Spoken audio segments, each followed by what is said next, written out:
با عرض سلام خسته نباشید. علی عبادی هستم. حالا در ویدیو قبلی توضیح دادم که در مورد چه موضوعاتی ویدیو میسازم. این ویدیو جهت کوره ذوب و ذوب فلزات هستش. ارزم خدمتتون الان من سعی میکنم پایه شروع کنم تا زمان حالا ذوب و ریخته‌گری همه موضوعاتش هم عرض کنم خدمتتون. کوره کلا 3 مدل، یک مدل گازی هستش، 2 مدل المنتی هستش و 3 مدل القایی. معمولا حالا چیز عادی که ما میسازیم و تحویل مردم عزیز کشورمون میدیم.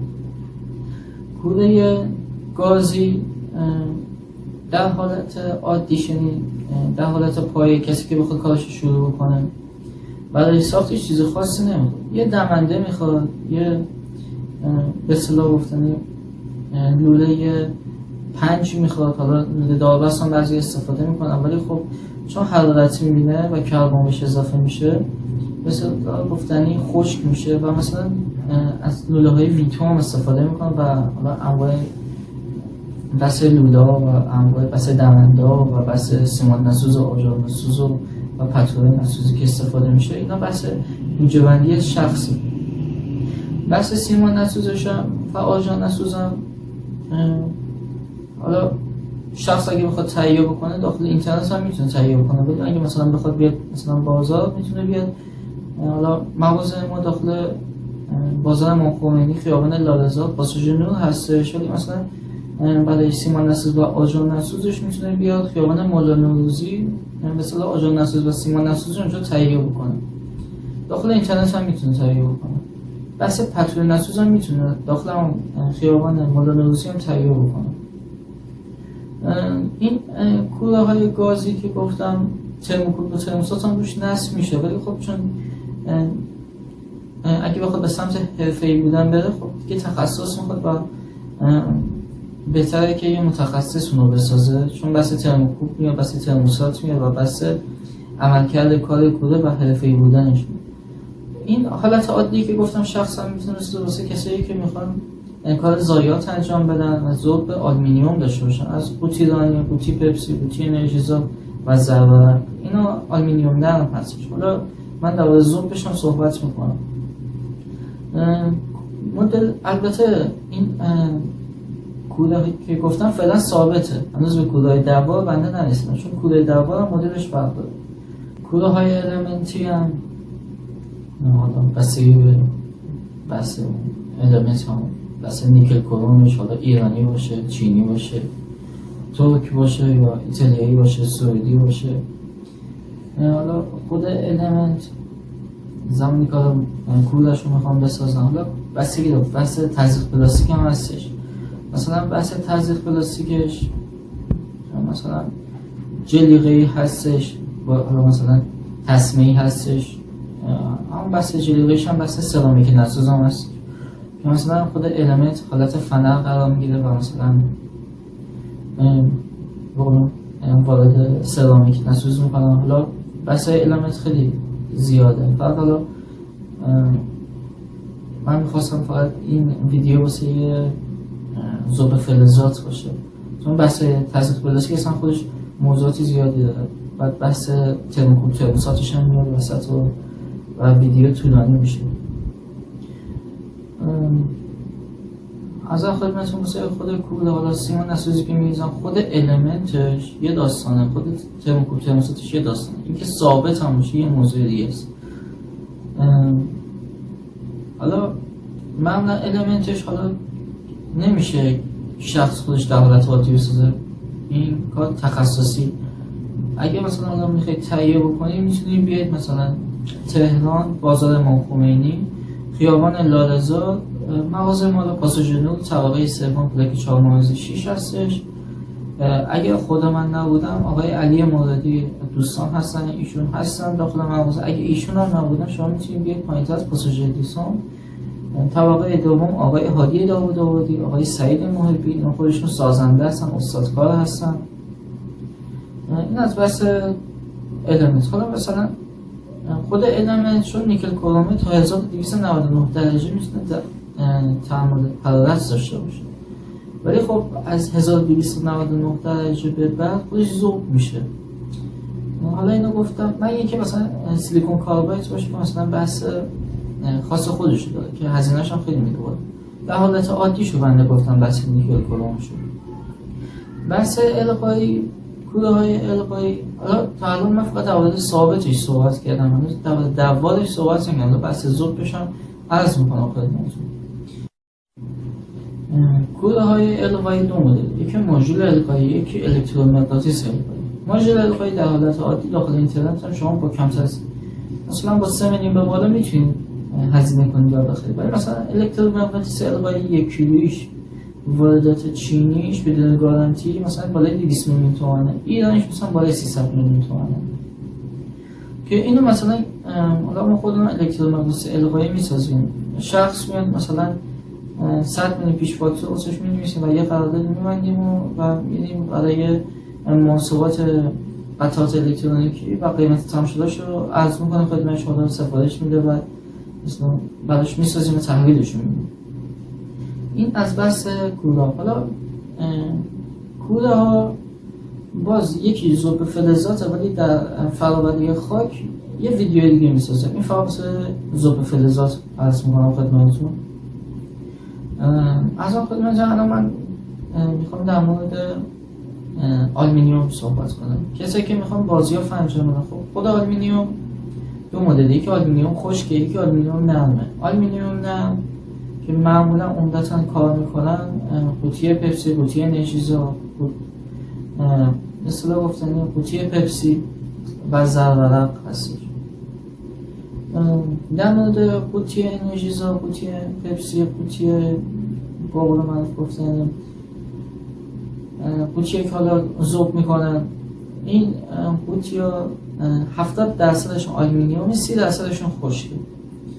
چون سر قوطی و ته قوطی با قول من پرس شده، اینا خشکه و باید صافی بگیرن. معمولا با یه قیچی آهنبر سر ته قوطی رو قیچی میکنن و فقط وسط قوطی رو ذوب میکنن و یه صافی معمولی میگیرن که حالا مثلا اون به صورت سرباره هم بهش میگن که بس عیارسنجی شمش هم خوب در بیاد موقع ریخته. یعنی بهتره که مثلا قوطی پپسی، مثلا قوطی انرژیزا یا مثلا این موادی که وجود داره مثلا آلومینیوم نرمه، هر کدوم از این قوطی ها رو شما جداگانه ذوب کنید. یعنی مثلا پپسی ها رو جدا ذوب کنید، انرژیزا رو جدا ذوب کنید.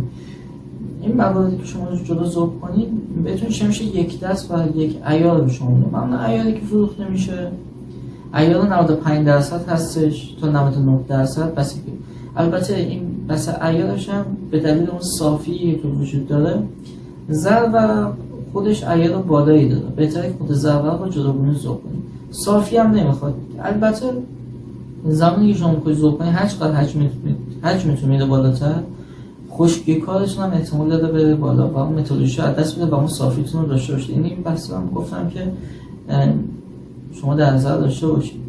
معمولا به صرفه بودن ذوب آلومینیوم نرم از لحاظ مثلا قوطی انرژیزا، قوطی پپسی و زرورق، کودهای گازی هست. کودهای گازی مثلا با گاز شهری هم کار میکنه، با گاز کپسول هم کار میکنه، چون آلومینیوم نرم 600 تا 700 درجه تحمل حرارتشه. یعنی خودش ذوب میشه راحت، مثلا ریختگی شما میکنه. از 700 درجه تا 900 درجه واسه آلومینیوم خشکه که مثلا مثل به اصطلاح گفتنی مثل قطعات ماشینی که استفاده میشه مثل آلومینیوم خشک، مثلا اون بس موتورش مثلا میگن آلومینیوم خشک، مثلا واتر پمپی که مثلا میگن آلومینیوم خشک، مثلا از این موارد اسم مثلا در سرویس بهداشتی حمام اینا آلومینیوم خشکه تا 900 درجه حرارت میده خودش ذوب میشه. ولی خب عیار سنجیش با آلومینیوم نرم فرق داره. این موضوع من بگم خدمتتون. در زمینه زمانی که شما میخوای آلومینیوم نرم رو بس داخل تهران هستید، میخوای مثلا شمشش رو بفروشید، شما میتونید بیاید تهران منطقه 16 خیابان فدای اسلام با سکول میهن، اونجا شما میتونید آلومینیوم نرم بفروشید. اگر میخواید بوته بخرید یا انبار بخرید یا مثلا قالب بخرید برای ذوب آلومینیوم، مثل ذوب سرب، به اصطلاح گفتنی خود باسکول میهن اون به اصطلاح گفتنی بوته و انبار و قالب هم میفروشن. معمولا بوتهایی که استفاده میکنن واسه گازی مثلا بوته‌های گرافیتی استفاده میکنن. مثلا داخل همین بسکونه میهن مثلا هندوستان وارداتی میفروشن، مثلا یک کیلوشو کاملا 200,000 تومان میشه. حالا به بالا شخص مثلا میتونه یک کیلوشو بسازه، کار کنه، اگر از کار راضی بود میتونه تو حجم بالا که بیاد دیگه با انبار بوته رو در نیاره ریخته گیری کنه، مثلا جرثقیل استفاده کنه یا گیر بوکس با یه حالت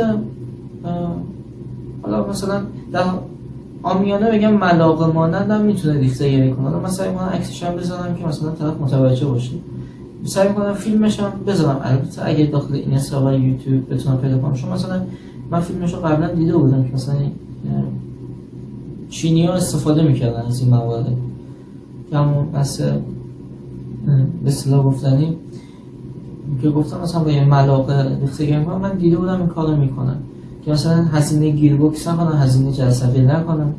این مثلا بحث کوره های گازی هست. کوره های المنتی بحث برقش، مثلا یک کیلوش 5 کیلووات به بالا برق مصرف میکنه. من اینکه مثلا طرف دستگاه تولید برق داشته باشه مثلا مشکل برق نداشته باشه از این بابت. ولی خب کوره های المنتی درجه تنظیمه. البته من در مورد ذوب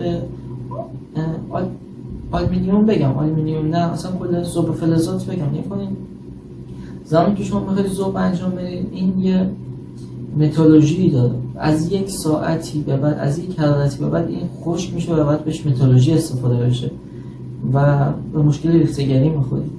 مثلا برای آلومینیوم مثلا همون موقع که ذوب شد مثلا زیاد وقت نمیگیره، 10 دقیقه یا 5 دقیقه که ذوب شد همون موقع ریخته‌گری کنید. نذارید مثلا وقت بگذره، چون اگه وقت بگذره اون خشک میشه به طور مثال گفتم. اگه حرارتش هم بالا باشه که اصلا به سرعت خشک میشه، چون این هرچی حرارت بالاتر از اون حد مذابش باشه به قول من خودم خشک میکنه، اون متالورژی از بین میبره و به اصطلاح گفتنی وقتی هم که خشک میشه خیلی سفت میشه و طرف مجبور میشه که پودرش کنه، متالورژی بهش اضافه کنه و بتونه با ذوب ذوب انجام بده که واقعا هم کار سختی. در زمینه کورهای القایی خب معمولا واسه کارهای طلا استفاده میشه، نه واسه کارهای آلومینیوم.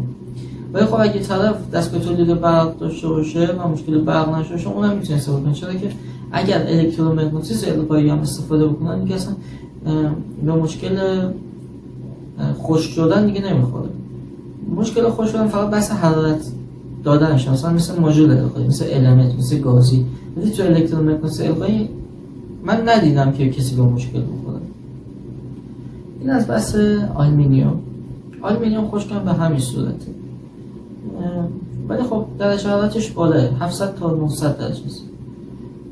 از آن خدمتتون در زمینه مس، ذوب مس، حالا من تا حال نشیدم که ذوب مس مجوز بخواد. ذوب مس دماش از 1085 درجه یا 1065 درجه تا 1300 درجه هم بعضی وقتا میره. این فقط واسه ذوب مس دارم صحبت میکنم از آخرین، فقط واسه ذوب مس، یعنی هنوز بس فراوری از خاکش رو من تو ویدیوی بعدی عرض میکنم که مثلا این دوتا موضوع اصلا از هم جداست و اصلا موضوعات فرق داره مباحث. مثلا حالتهای مختلف، مثلا یه حالت مثل عادیه، مثلا تمونده یک سیمیه یا مثلا بازیافته، مثلا طرف یه سیمی بوده مثلا مس داشته میخواد ذوب کنه، ولی یه زمان هستش اون سیم داخل اون سیم مثلا رطوبت خودی مثلا داخل آب بوده سولفید میشه اونم یه، و این سولفید شدنش چقدره؟ چون سولفید یه لایه است، شما با یه اسکاچ هم میتونید تمیزش کنید، مثلا اون لایه‌شو بردارید و مثلا با یه میلی سنگی یا سنگی به اصطلاح گفتیم با یه ساپی اونو بردارید، اون لایه سولفیدش از بین میره و مثلا مغزش مثل. ولی اگه مثل سوخته باشه اون بسش فرق داره که این مثل سوخته چقدر سوخته، یعنی آیا کامل سوخته یا مثلا یک لایه‌ای از اون مثل سوخته شده به خاطر اون نوسان برقی که بوده و بستانهایی که داره. خب بهتره که مثلا مثال سالم و بعد صفحه مسی باش رول با شمش با سیم فرق داره، اینا رو باید جداگانه شما ذوب کنید که به مشکل عیارش بدن نخورید. بحث سولفیدش هم همینجوره. وقتی شما سولفید گرفتید و تمیزش کردید، سولفید رو با سولفید ذوب کنید، نه مثلا با مس سالم ذوب کنید، چون بحث عیار سنجیش میاد وسط. بحث مسای سوخت هم همینه، اینا بحث ذوب به مس هستش که معمولا به صفحه بودنش همون گازی هستش. من یعنی که طرف مشکل برق نداشته باشه، مثلا دستگاه تولید برق داشته باشه که مثلا المنتی استفاده کنه. معمولا المنتی هم استفاده نمیکنم، القایی استفاده یا گازی استفاده یا القایی. من یعنی که المنتی بخواد مثلا سیلیکون کاربایت بزنه، وگرنه المنتی که با نیکل کروم باشه من تا حالا ندیدم بخواد مثلا مس رو ذوب کنه، چون خود مس 1300 درجه حرارت میده، ولی خود نیکل کروم 1299 درجه خودش ذوب میشه. البته در حالت خمیری هم شما میشین مثلا حالت آهنگری مثلا اون ریخته‌گریشو انجام بدید، مثلا در مورد شده 900 درجه بتونید ریخته‌گری انجام بدید، مثلا یه حالت خمیری مانند باشه، یعنی ذوب انجام بدید که اونم المنت هم میتونه انجام بده، مشکل نداره از اون بود. این از بحث نقل معمولا یا المنتی انجام میدن یا مثلا به اصطلاح القایی انجام میدن. من گازی ندیدم، من یکی هوابودش طرف انجام بده.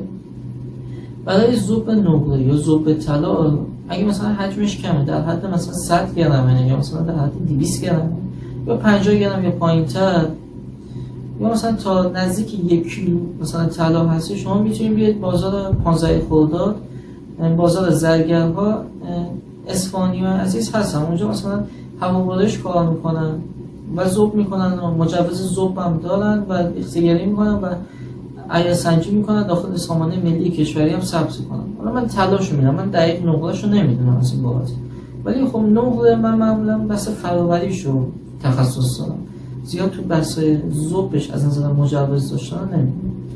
بحث طلا مثلا یک تخصص اصلیمه، فقط در مورد ذوبش الان عرض میکنم، چون بحث فراوریش اصلا موضوعات دیگه ای. بحث ذوبش خب من دیدم که مجوز میخواد. خیلی از دوستان هستن که مثلا مردم عزیز هستن مثلا میان مغازه و مثلا میگن ما کوره ذوب طلا میخوایم، مثلا میخوایم حالا بحث فراوری شده مثلا طلا میخوایم ذوب کنیم. ذوب طلا خودش مجوز میخواد. حالا من موارد قانونیشو میگم که شما مطلع باشید.